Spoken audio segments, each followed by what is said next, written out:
Hi everyone, thank you for joining us tonight. Before we get started, first I'd like to thank Jana Coulter from Alternative Communication Services for providing captioning this evening. Thank you so much, Jana. We really appreciate it. Tonight we are so happy to have Alison Freeman Phd, who's one busy person. If you've read her bio, she's a staff psychologist at California State University at Northridge.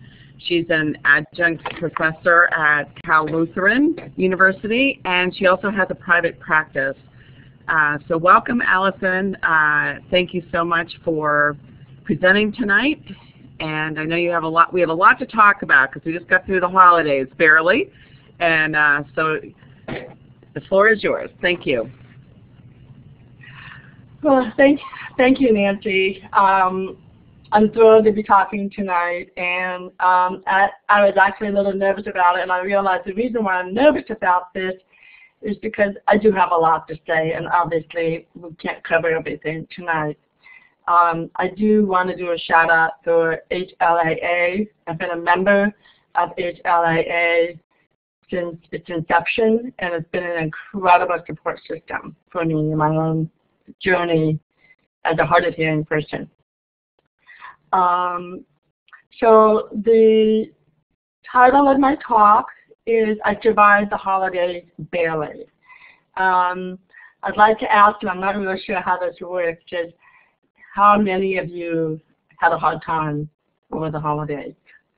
And if I could see you all, I would imagine that the majority of you in the audience would all be having your hand way up there. So I know that the holidays are a very stressful time, so I'd like to talk about what we could do for the next time when holidays come around, and to share with you a little bit about my philosophy. So with that, let me go ahead and I have to warn you, I'm not very technologically sophisticated, so this is going to be a little new for me. I'm going to start by including a couple of my very favorite quotes.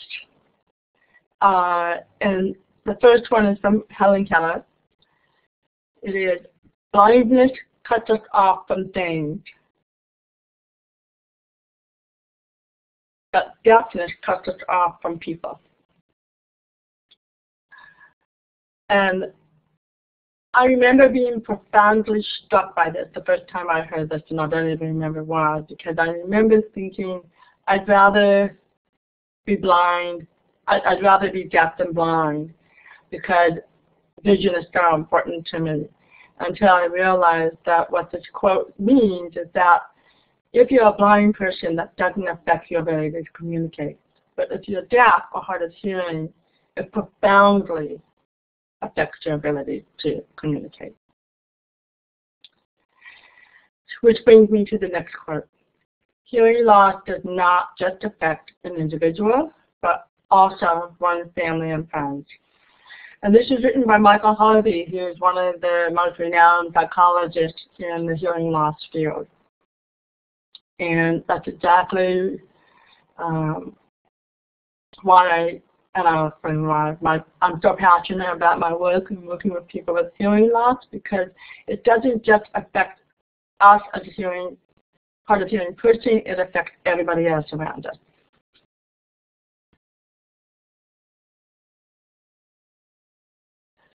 So, a little bit about hearing loss.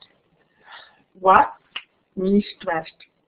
For those of you who are old enough to remember the Mad magazine of the 70s and 80s, I wish I could see you raise your hand about this. I really like this title because What Me Stressed is a takeoff on Mad magazine, which is What Me Mad. And really what it's about is how much do we accept that we are in fact stressed out, or we are affected by our hearing loss. And the sooner we accept that hearing loss is a major ongoing stress for us to deal with rather than to run away from, the better we will be able to deal with it. And with that being said, the best coping skill in dealing with stress is education and self-advocacy. By the way, this is a first for me doing a webinar, and usually when I do these kinds of talks, I like to have people feel free to ask me questions throughout. So if you do have a question, please ask.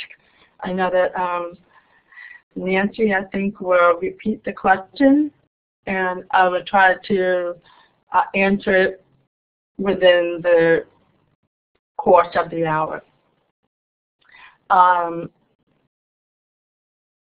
Let's see.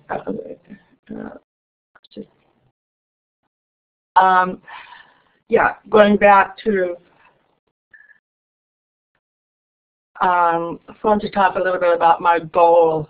You know, my goal as a psychologist in my work, either as a professor or as a therapist or just with friends, my goal is to be able to destigmatize hearing loss, work to minimize the denial, and to educate others about communication.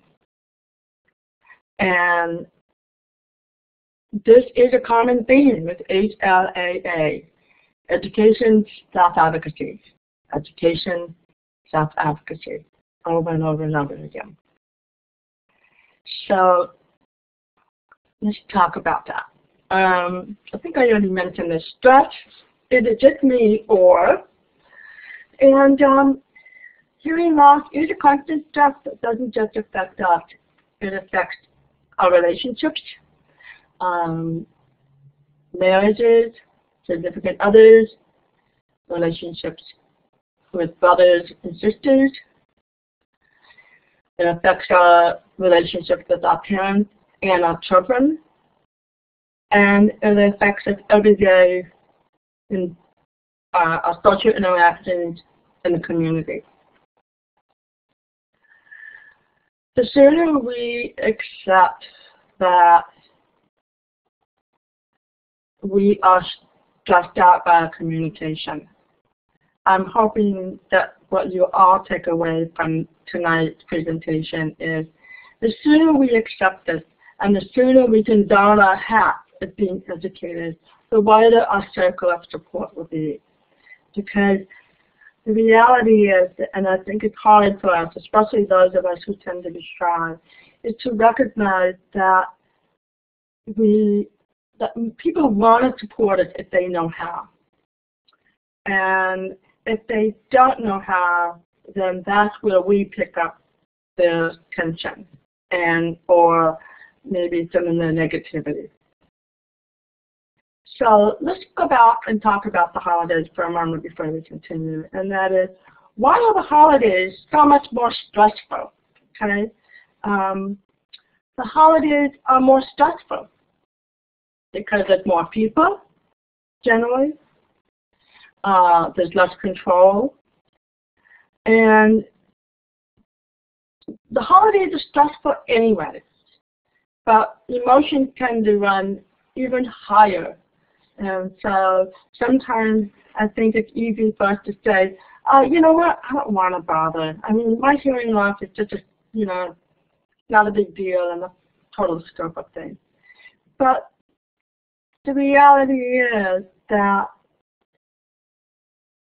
if we don't educate people about what it is we need, then we're never going to be able to realize what we've been in. And with that, because of that feeling, oh, I don't want to bother, sometimes we become more depressed, and which is a very common problem with people who are hard of hearing because of their difficulty in advocating for themselves. And the bottom line is that when we are hard of hearing, just concentrating and understanding others takes effort. And this is something that a lot of people, including ourselves with hearing loss, we forget. There's a scale that people often take to measure their level of stress. And stress such as marriage or the death of a spouse or something, or many, many different levels of stress. But there's nothing on there that talks about how do we deal with chronic illness or a disability. I'm not saying that chronic illness is the same thing as a hearing loss, but what I am saying is that both take an extraordinary amount of energy and it's easy to forget. So we need to remind other people also that we're exhausted. If you wonder why you need more sleep than other people, maybe that's why, because we are exhausted. Okay. Let me talk about how I see my role. Actually, let me go back a minute. Let me tell you a little bit about my own hearing loss. I've been hard of hearing since I was 3 years old. I'm a typical baby of the 50s, where incubators were an issue, and I was a prematurely born baby. But my parents did not discover my hearing loss till I was 3. And I was very fortunate that I had parents who were very supportive, and they advocated for me throughout my life. And when people are always surprised at how I am today, because I'm a very strong advocate for people with hearing loss and very strongly involved in education. But people sometimes have a hard time believing the fact that I was very, very shy. And I didn't ever talk or stand up for myself. And I think that's one of the reasons why I'm so passionate now, because I can see the many mistakes that happen as a result of my not standing up for myself.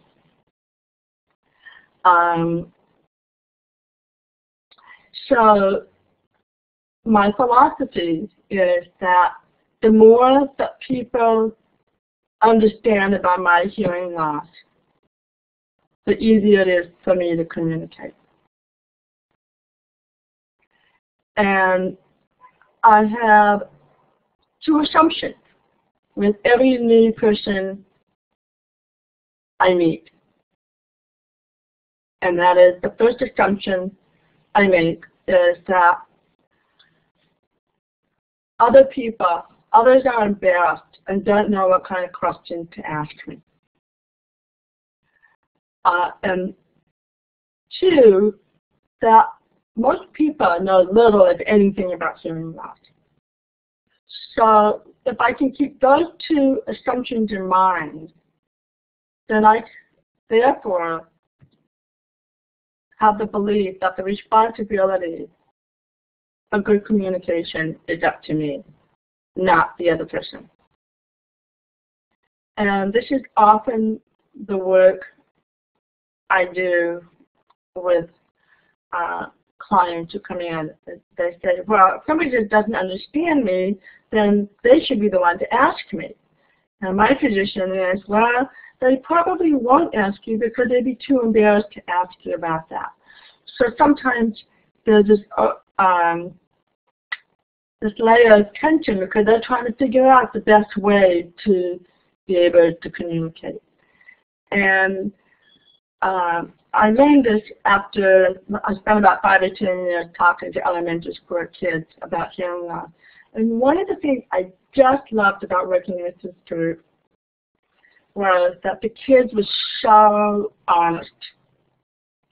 They would say, how come you talk so funny? Or they would say, can you drive a car? Or they would ask questions that seemed very silly to most people, but a lot of people still don't know that. I would still get people asking me these questions, and they are adults. So I decided that it was up to me to start the dialogue and to educate others, to spare them the embarrassment of asking me about what I need. So So let's talk a little bit about some of the factors contributing to shame and denial. As you can see, I have a picture on there, an old man straining to hear. And this, unfortunately, is still an image that people have when you say that you're hard of hearing at any age. They have the image of the Roman Rockwell painting of the man or a woman with this long tube listening. And it's amazing to me that even today in 2016 no less, that people still equate hearing loss with being old. And the reality is that the baby boomers are going to probably constitute the largest group of people with hearing loss. And my goal is to destigmatize hearing loss, no matter what age you are. The other thing I think is a major problem, and I know all of us at Hearing Loss Association of America, HLAA, talk about, is the financial burden of affording hearing aids. And I know that HLAA is working hard to pass bills to constantly educate the government and health care providers about this. The lack of insurance and the lack of Medicare coverage for hearing aids, which is absolutely ridiculous because Medicare covers glasses, but not necessarily hearing aids.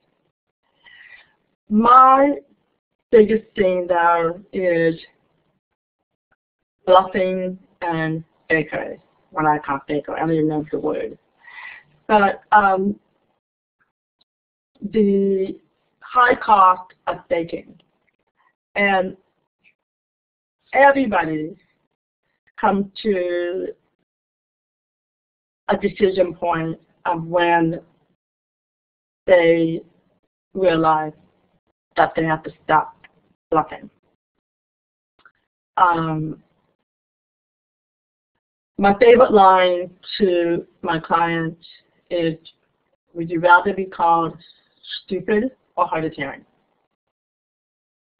And when I put it like that, they look at me and go, they realize that that is true. Would they rather be seen as being stupid or hard of hearing? I thought somebody was asking me a question. And everybody, like I said, has their own decision points of when that happens. I think it would be a great book, actually, to write a book about when we realize, when we stop pretending. And by the way, one doesn't decide to bluff one day and then stop bluffing the next. It's a gradual process. But one of my favorite stories, which was a very, very profound moment to me, was, let me go back a minute. All the way throughout my schooling and my high school years, my biggest goal in life was to pass as a normal person and to try to pass as being normal, and I bluffed my way through everything. With my friends, with my family, with my teachers, and most of the time I got away with it. But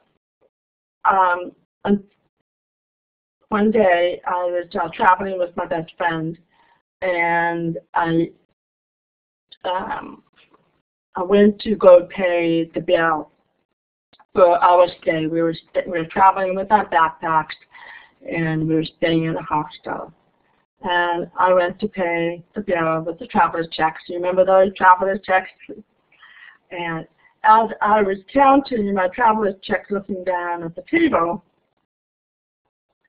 the manager of the hostel looked at me, and unbeknownst to me, I didn't know, but he said to me, "What's wrong with you? You deaf and stupid?"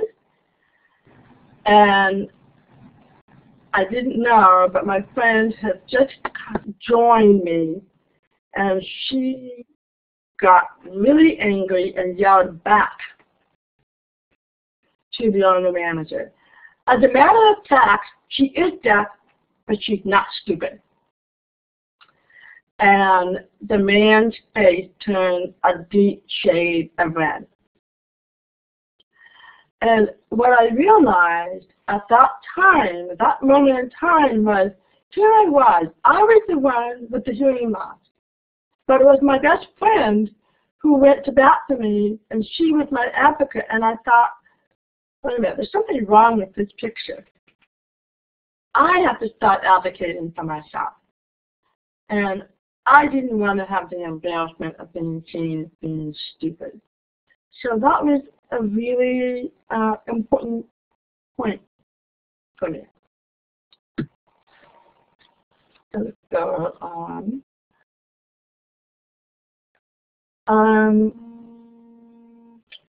Whoops, sorry about that. My phone just went off. So I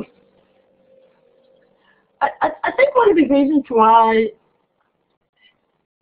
we have so much shame about it, perhaps, is because hearing loss is an invisible disability, as most of you know. And when hearing loss is invisible, then we can pass as being hearing. Unlike if you are in a wheelchair, if you have a cane, it's very clear that you have some kind of disability. So that contributes definitely to the feeling of shame. But the real disability of hearing loss isn't just hearing. The true disability is that hearing loss is a communication disability. And the more we educate ourselves, the more we can educate other people.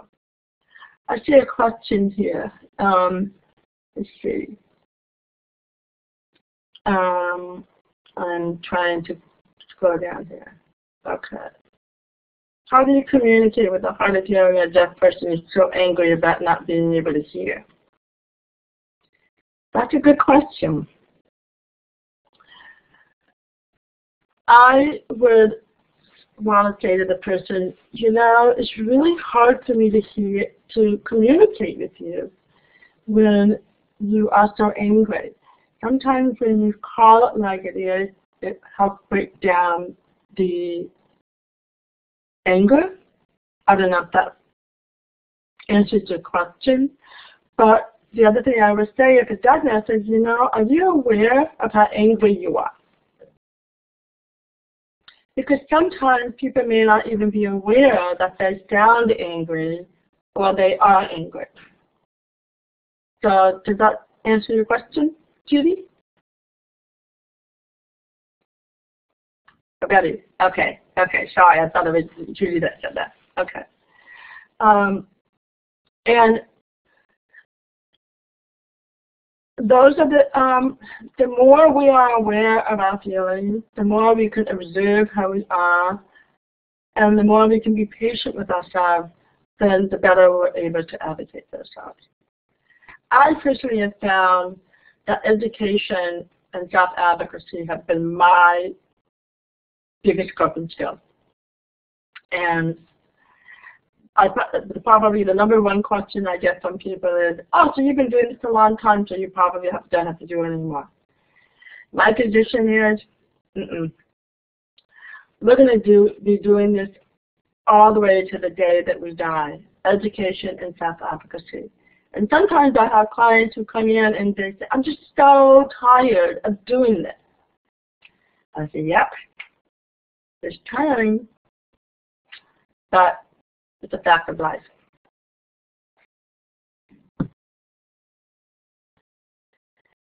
How did I get that? Okay. Well, am I going backwards? I think I'm going backwards. No?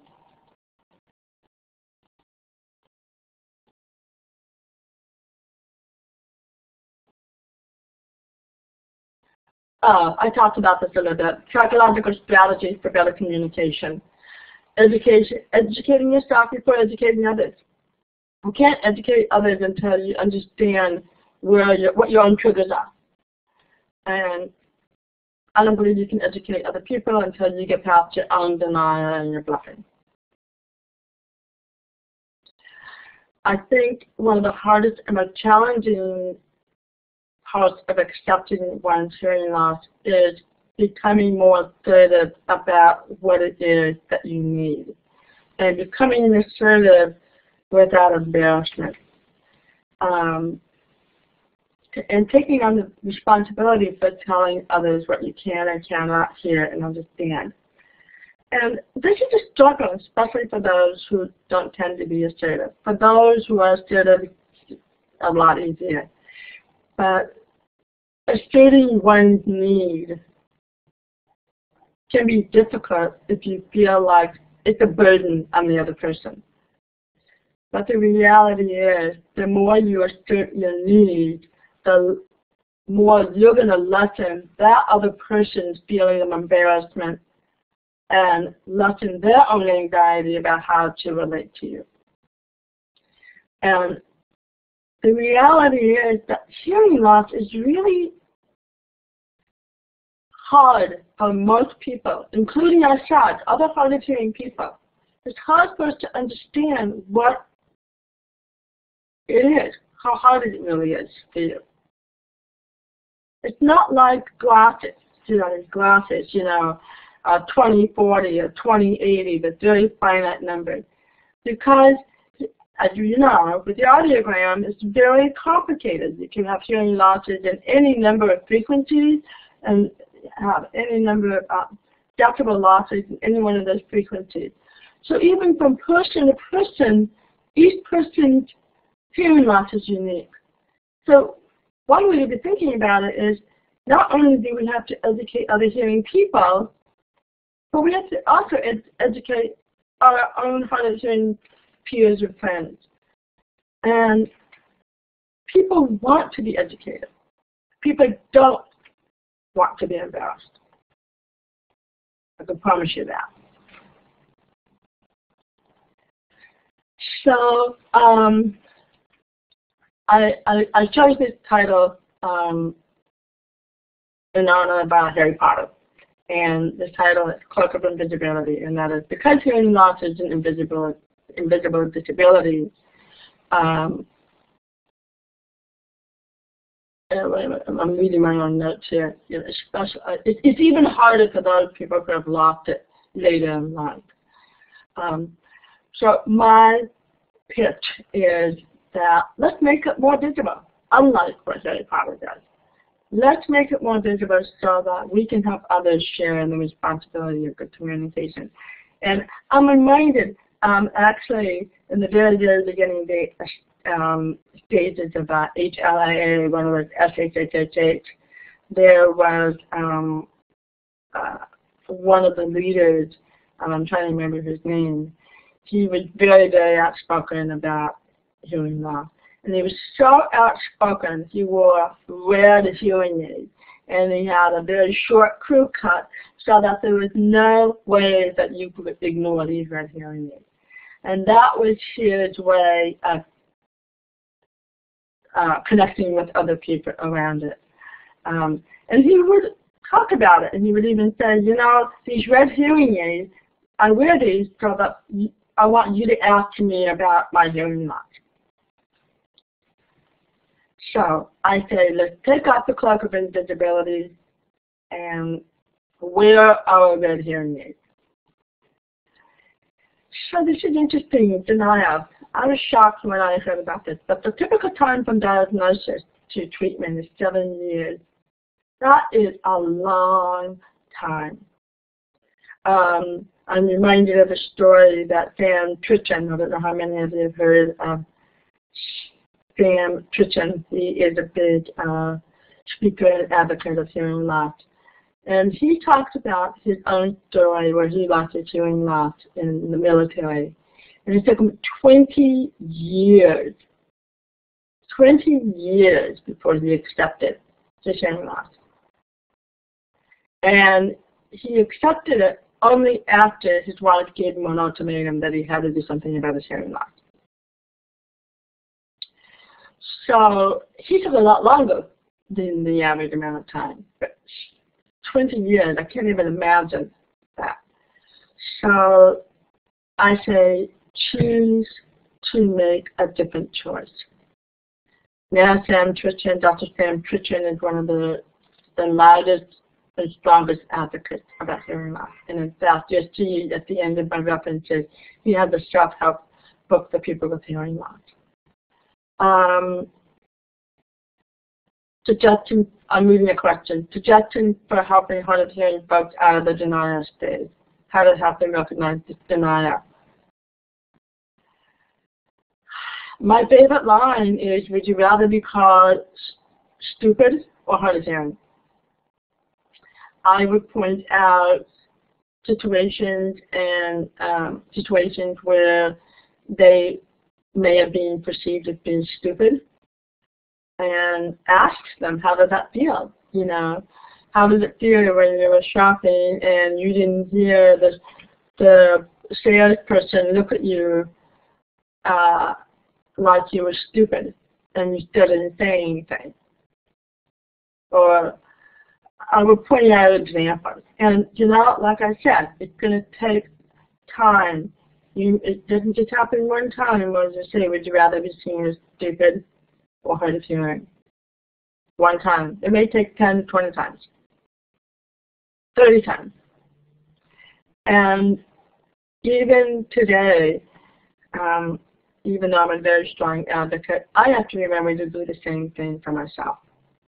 There are times when I forget to tell people that I'm hard of hearing, and I look at them and I go, oh God, that person thinks I'm really stupid. The reality is that sometimes it just takes that extra bit of energy to say, I'm hard of hearing. And sometimes I just don't want to do it. And then sometimes I'm hit over the head with, oh God, I'm embarrassed again because I look stupid. And other times I can laugh and say, I got away with it. It's an ongoing process. Okay, let's see. So I found this Dea Hannon, a doctor, an HLAA member, and this is a quote from her from an issue probably a couple of years ago, and I love it. And to bluff or not to bluff.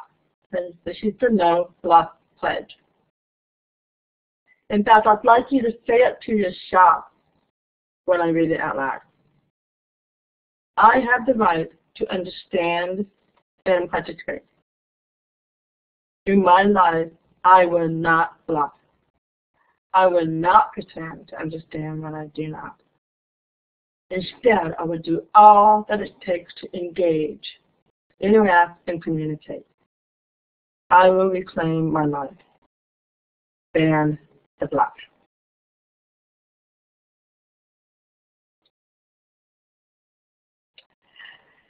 That can be both powerful and empowering. When you can say, I deserve to participate, then you are saying to yourself, you are a worthwhile person. And unfortunately, depression and low self-esteem are often one of the two most common things that people have to deal with hearing loss. This is a way to really empower yourself and to remind yourself. And if you need to write this and put this on your dresser or in your refrigerator so that you can be reminded that you deserve Alison, if I could interrupt you just for one moment. I want to make sure that the slide that you're referring to is the one showing there. I think that you may have not gotten the right slide there. Can you tell me which slide it is you'd like? Oh, you mean the slide by Dea Hannon? Of your PowerPoint. Which slide are you talking about? The one from Dea Hannon? No, that's not actually the one that I can see in the middle of the screen there. Oh, really? So I want to make sure. I think you may be advancing on your end, but not advancing the slide in the.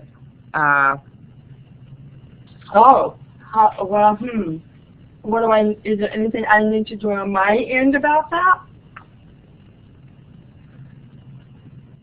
Well, tell me which slide you're looking at.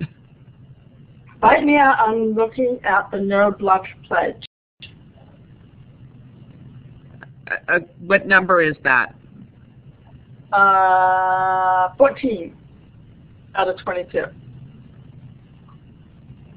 Okay. All right. Maybe just let me know when you want to advance it, and I'll advance it for you. Oh, okay.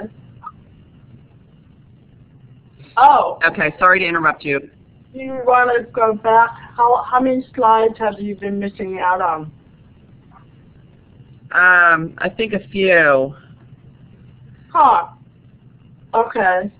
We will post the PowerPoint, your PowerPoint though, on our website.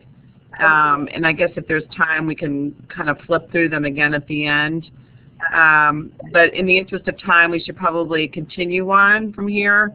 Just let me know when you want to advance, and I'll do that from my side. Oh, okay. Why don't you advance now? Will I be able to see it when you advance it? Yeah, you just need to click the arrows there. So is this the one you want up now? Okay, so I'm going to go ahead and advance it for me, but I'll tell you when I'm advancing it, and then you can advance it so everybody else can see it. Okay, so right now we're on slide 15, 7 key pointers for easier communication. Okay. Yeah. Okay. Okay? All right. Okay. All right. Oh, okay. Okay. So I think I've already covered some of this, but the key here is to be specific about, whoops, what happened there? Are you advancing it, Nancy? Is that what's going on? Wow.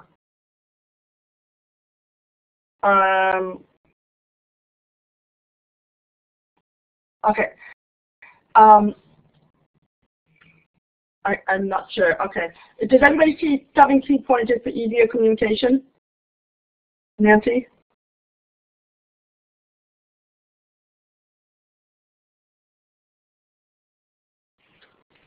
I don't. Yes, that's the slide showing 7 key pointers.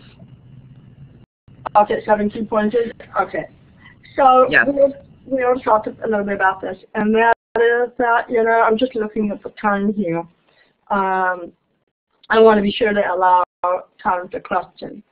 So the first thing, of course, is educating yourself on what it is that you need. And the more specific you can be, the less embarrassed the other person will be. So, for example, actually, it may be helpful for you to hear me when I tell people. I'm in the business where I work at a university, and I also do some teaching, and I also work with hearing clients in my private practice. And I have a standard spiel for everybody who comes in. And I said, before we get started, let me just tell you that I have a hearing loss. And what that means is that I hear you, and I also lip read you.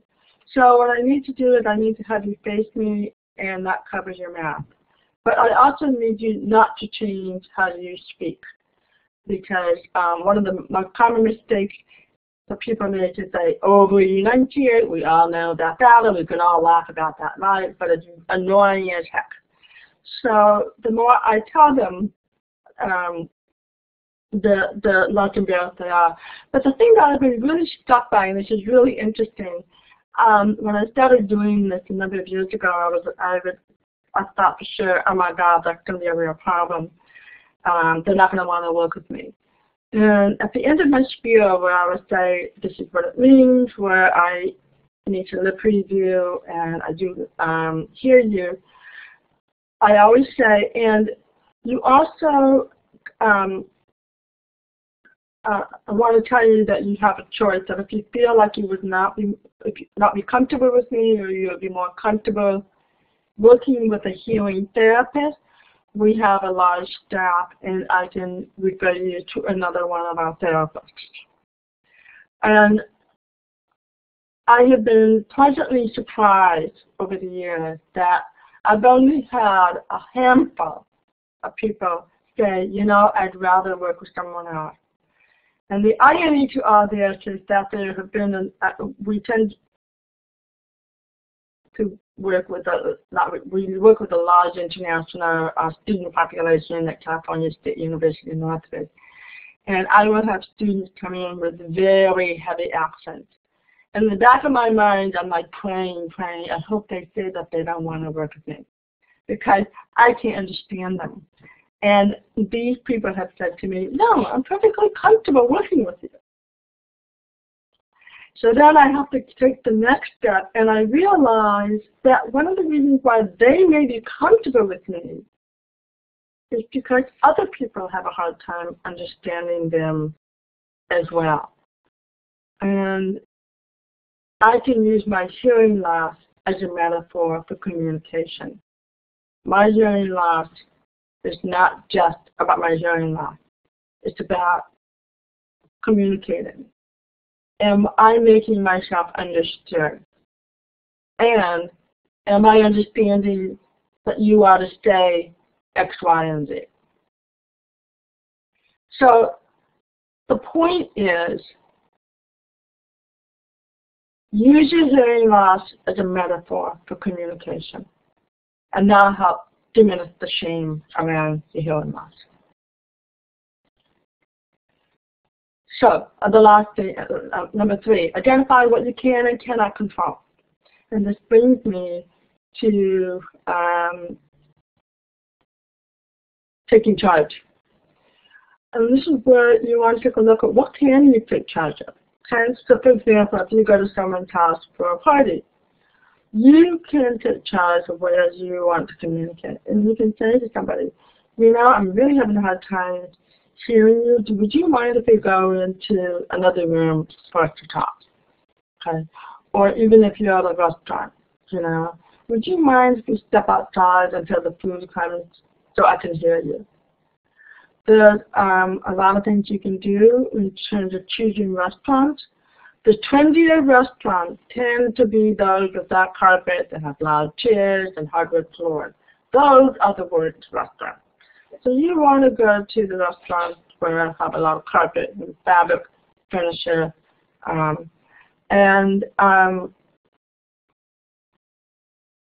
sometimes you have to make a choice whether you want to avoid the trendy restaurants altogether or not.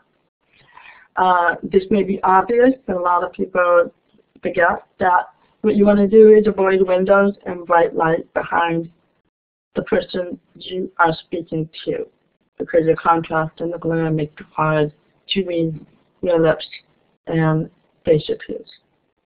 In fact, in my office, I have 2 couches. One is against the window, and one is against the wall. And if a client sits in the window in a bright sunny day, I will take it upon myself to say, you know, would you mind just moving over to this couch so I can be better to understand you? And they have never minded it. Oh, of course. This is what I call my 3 days of coping, and I think this is probably a keystone and key point of my philosophy. And that is, I used to feel victimized about, oh God, I'm hard of hearing, and sometimes I would go into the self-pity parties. And I began to realize, you know what? Wait a minute, I have some choices here. And there are 3 choices. One is I can find an alternative, offer an alternative, such as suggesting a quieter restaurant. 2, I can decide whether I want to go or not to an event, like a party. Or 3, I can accept the choice and decide to go and know that, okay, I'm going to miss out on some things and it's going to probably be really annoying, but it's really important to my mother and my father that I'm there for their anniversary dinner or my niece for the baby shower, whatever it is. But the point is, there are 3 choices here. I am the one in control of making these choices. And that helps me feel less like a victim. And sometimes it works, and sometimes it doesn't. I mean, I just had a situation last week where my niece was doing her first gig, and it was going to be in a bar, and I really vacillated about, oh God, it's going to be loud. I don't know if I want. And I went back and forth. I said, you know, I'm not going to go. And then I thought, you know what, it really is important to her. And I went. And it was. I was miserable. I'm not going to lie about that. It was loud. I couldn't hear anything. My hearing aids were not adequately programmed to deal with a loud bar. But the more important thing for me was for me to show support for my niece. And sometimes you will be miserable, and other times you won't be. And that brings me to let's see. Oh, Nancy, can you see the 3 A's of coping? I forgot to tell you to advance that.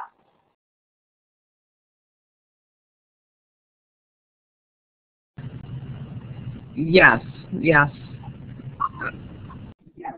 Okay, good. Okay, all right. Okay. Let's see. I'm running out of time here. Oh, there was another example where I'm sure many of you knew. 3 weeks ago, the new Star Wars movie came out, and the family wanted to go. My son wanted to go, and father and brother, and I decided not to go because I didn't want to go to a movie that wasn't captioned.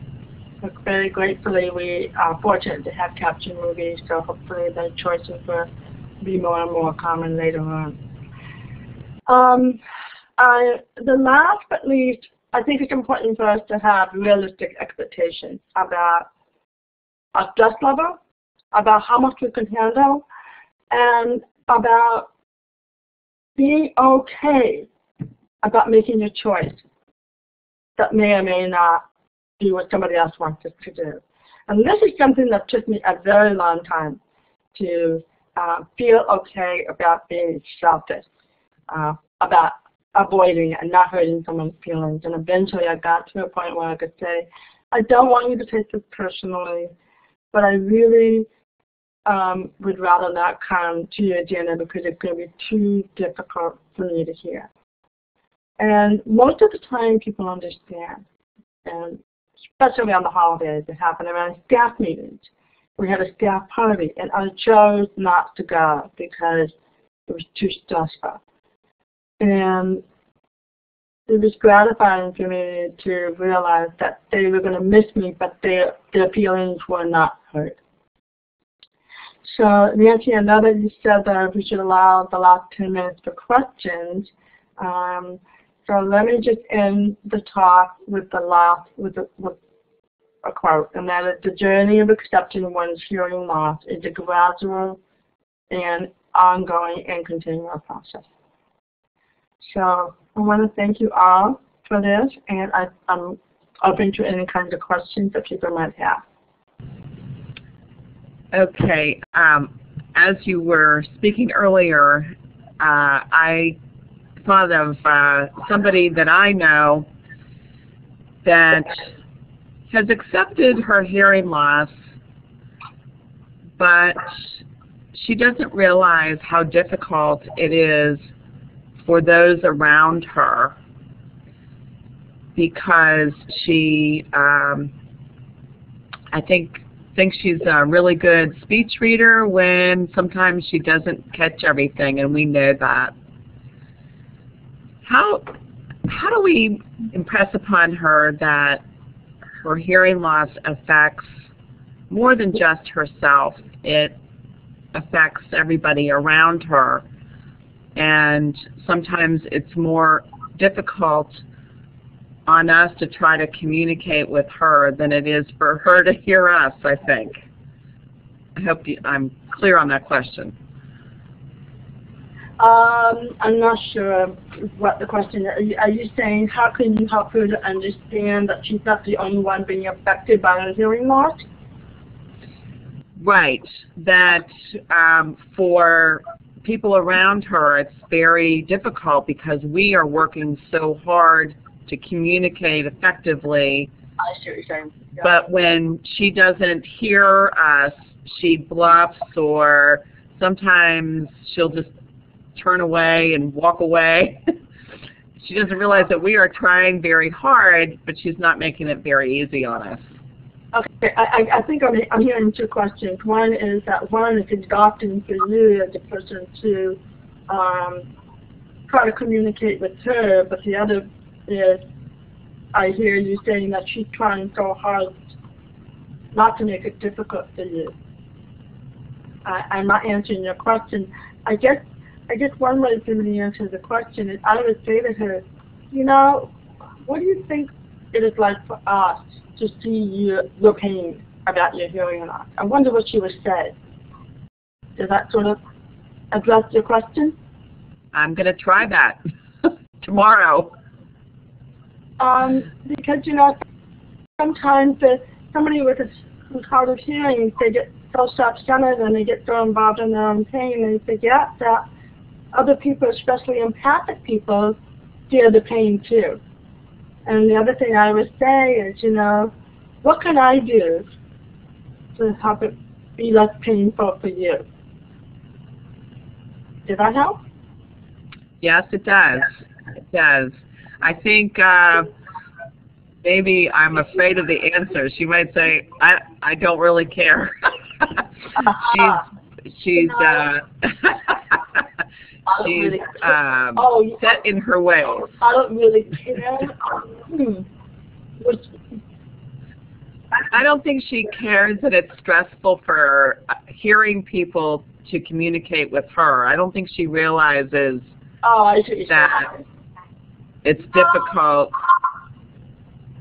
In that case, I would say, you know, at least we'd be a little frustrated and, you know, disappointed that you don't care that was hard for us. I mean, when I hear you say that, I actually feel a little irritated because communication is difficult and it's a two-way street. And it's interesting that you talk about that because I think that's one of the problems we have in the deaf community where people who are deaf, they expect others to make more of an effort to communicate with them rather than sharing the responsibility of communication, a two-way communication.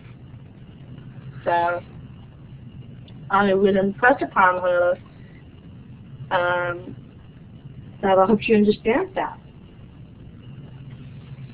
Okay, you've given me some courage and yeah, some hope. No, that is hard.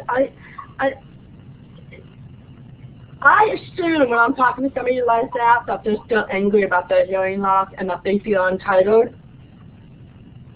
And that sense of entitlement comes with a statement of, it's up to you to communicate with me because I'm the one in pain and you need to try harder. And I like to challenge that thinking. And it sounds like that person may not have worked through her own feelings about her hearing loss and her own grief. You think that's part of it? Right. I think that might be part of the problem is that she would rather be in her own little world. It's safe there. Yeah. So sometimes when you're dealing with someone like that, it's not just a hearing loss issue. And that's some of the things. I mean, you have to remember in the answer, you're talking to a psychologist. Personally, I think everybody could benefit from psychotherapy because I see that psychotherapy is really about a growth process. It's about a process of learning about who you are as a person. And it's very, it's not the old belief that you only go to therapy if you've got emotional problems and issues. And that was inspired by my very first therapist where she taught me therapy is a growth process. And maybe it was easier in the 70s and 80s when everybody was going to growth groups, but that's something you might even share with her. That, if you still have a lot of anger about that, I wonder if you thought about getting some support around that. Okay. Pedro asks, and I've never seen this term before, about oral surtrism is a barrier. You see that in the chat box, AURALCISM. C-E-R-T-R-I-S-M. Oh, I've not seen that term before. Centrism is a barrier. Oh, I didn't see that. I'm trying to see here. Oh, my husband's doctor won't allow me to be in the exam room. I think definitely 1 year limited hearing of it. Let me just respond to that. I think that it's. Well, there's a question from C.I. Jeff who says, many hard of hearing people do not realize others really do care about them and are trying to understand and communicate with them. It's not all me issues. And I think he was commenting on the example that I gave earlier. Thank you, Jeff. I think you probably know who I'm talking about. But I think the question from Pedro, I'm not really quite sure what that is. So if you have any information. Well, what comes to mind is that in the deaf community there's a concept called autism, and that is that people feel that when they don't get communication, that there's a certain kind of oppression. And so my guess is that there's some kind of oppression when you don't recognize someone's hearing loss and you're in denial, or they're not getting their needs met. And part of that, it goes back to my old thing over and over again, educate, educate, educate. And that helps to minimize the discrimination and the oppression.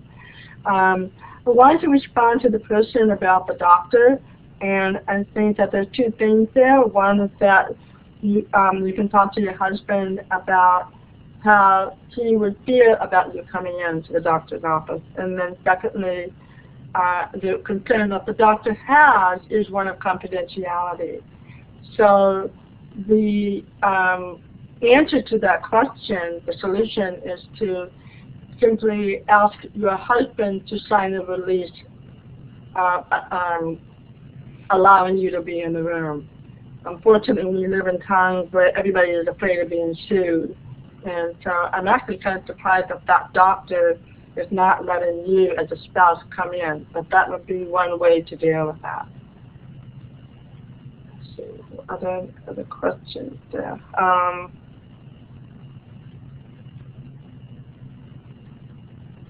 Okay, I can see. Okay, let's see. Am I missing any questions there? I don't think so. I'm sorry, Betty, if I didn't scroll up far enough to see your question earlier. She asked if she's empowering her husband to continue bluffing. I don't understand. How would you be empowering your husband to continue? Oh, you mean if you don't go into the room? Right. If you don't go into the doctor's room? Well, I wouldn't go so far to say that you're empowering your husband's bluffing, but it certainly require a conversation about your husband's bluffing as a way to cope with his embarrassment by cracking jokes. Again, you know, it's the denial and the bluffing because he's embarrassed about having a hearing loss. Again, I would think that more doctors would want the spouse to come on in. Let me ask you something, Betty. Does your doctor even know that your husband has a hearing loss? Yes, he does. Okay. Then I would educate the doctor.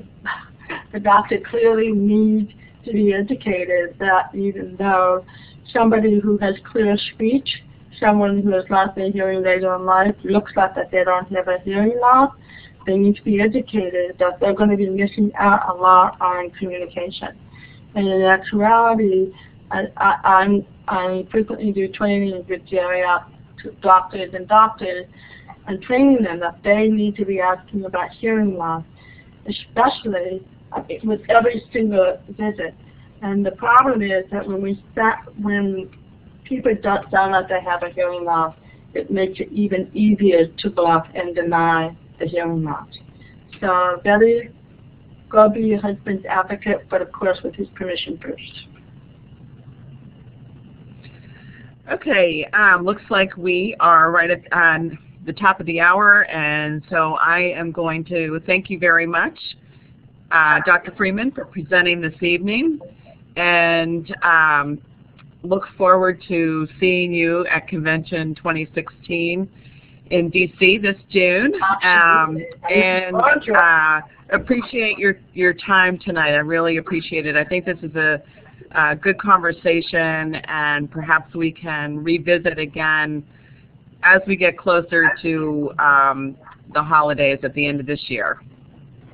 Absolutely. I think that's the bottom line, is that our stress, dealing with our stress on the holidays is the same as dealing with our stress every day. Absolutely. And I want to say, I welcome anybody who would like to write to me, any questions that they might have that I was not able to answer.